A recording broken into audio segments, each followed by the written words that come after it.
Have you ever worked hard on something and it just kept not working? Not once, not twice, again and again. At first, you tell yourself, that's okay, I'll try again. But after a while, you start getting tired of the silence. No result, no breakthrough, no sign that all this effort is leading anywhere.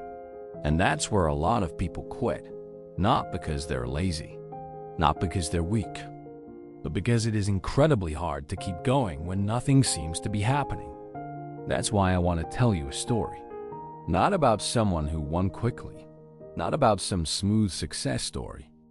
I want to tell you about a man who made 5,127 prototypes before he finally got one right. And even after that, people still didn't want it. His name was James Dyson. And if you are in a season where you keep trying, keep failing, and honestly feel close to giving up, this story might be for you. James Dyson didn't start with some grand dream of becoming famous. He started with a very ordinary problem. His vacuum cleaner kept losing suction. It worked at first, then slowly became worse. So he took it apart and found the problem. The dust bag kept clogging, and that made the suction drop. Now, most people would do one of three things: complain, accept it, or buy a new one. But Dyson did something different. He started asking, why are we all just accepting this? That question changed everything. Because sometimes the beginning of real change is not inspiration, it's irritation. Something bothers you enough that you can't just move on. James Dyson had seen cyclone technology used in industry to separate particles from air. And he wondered whether the same idea could work in a vacuum cleaner, a vacuum that wouldn't need a bag at all. That was the idea. Simple in theory, brutal in real life. So he started building prototypes. The first one didn't work. Then another one didn't work. Then another, and another. This is the part people usually compress into one sentence. They say, he kept trying until he succeeded. But that sentence hides the real pain. Because what does kept trying actually mean? It means days when nothing improves. It means fixing one problem and creating another. It means thinking maybe you're close and then realizing you're not. It means waking up and working on the same difficult thing again when yesterday already disappointed you. In the end, James Dyson built 5,127 prototypes before reaching the first successful bagless vacuum. That process took years. Just pause on that for a second. Most people don't fail 5,127 times because most people don't stay long enough. They stop much earlier. And honestly, that makes sense. Because repeated failure does something to your mind. At first you think, this is harder than I expected.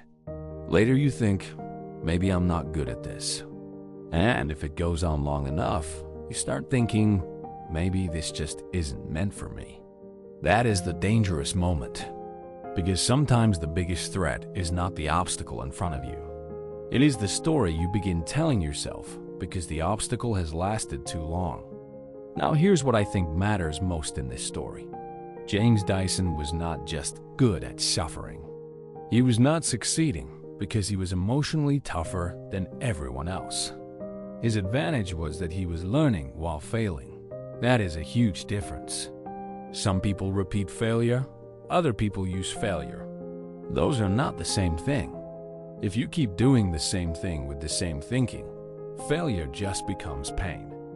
But if each failure teaches you something, then failure becomes information. And that is what Dyson was doing.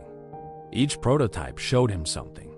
What didn't work, what was unstable, what needed to change, what was closer to the real answer.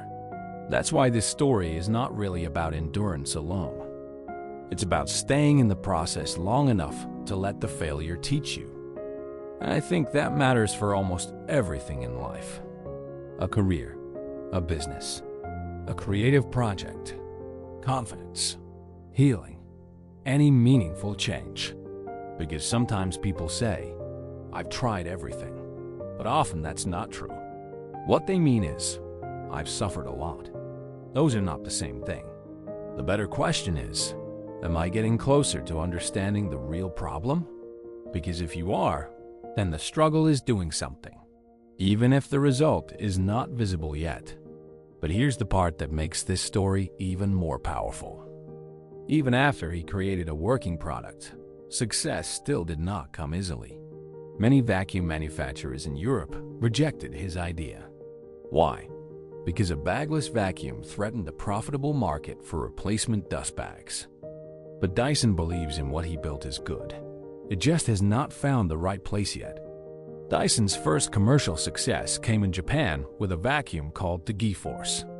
Then, in 1993, Dyson launched the DC-01 in the UK, which became a major breakthrough for the company. So the story was never. He had a great idea and everyone immediately recognized it. The real story was, he struggled for years, got rejected, stayed with it, found one opening, and built from there. Most of us are not afraid of one big failure. What we are really afraid of is this: what if I keep going and nothing changes? That question is terrifying, because human beings want feedback. We want signs. We want some evidence that our pain is buying us something. But a lot of important things in life grow quietly first. Understanding grows quietly. Skill grows quietly. Character grows quietly. A stronger mind often grows quietly too. The tragedies that many people leave in the quiet stage. They leave before the visible part arrives. So what can we take from this? I think there are 3 things. First, repeated failure is not always proof that you are on the wrong path. Sometimes it means you are doing something genuinely difficult. And difficult things usually look messy before they look impressive. Second, do not let every rejection become a verdict on your worth. Sometimes the rejection is real feedback. Sometimes it means you need to improve. But sometimes it just means the environment is not ready, not aligned, or not built for what you are trying to do. Third, the goal is not just to keep going. The goal is to keep learning while you go. Blind suffering is not noble, but meaningful struggle that sharpens your understanding, can change your life. That is what gives failure value. So, if you are in a hard season right now, here is what I want to leave you with. Maybe you are trying to build something. Maybe you are changing careers. Maybe you are working on a dream nobody understands. Maybe you are just trying to become stronger after being discouraged for too long. And maybe lately it feels like nothing is working. If that's where you are, don't rush to conclude that the silence means the story is over. Ask yourself a better question. What is this teaching me? Am I getting clearer? Am I still moving closer, even if slowly? Because James Dyson did not win because he avoided failure.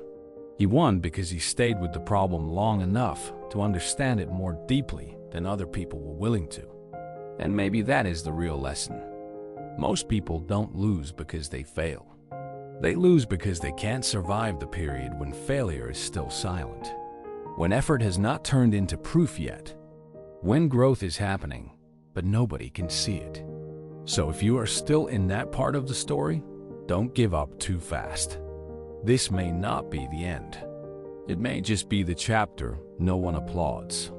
Yet.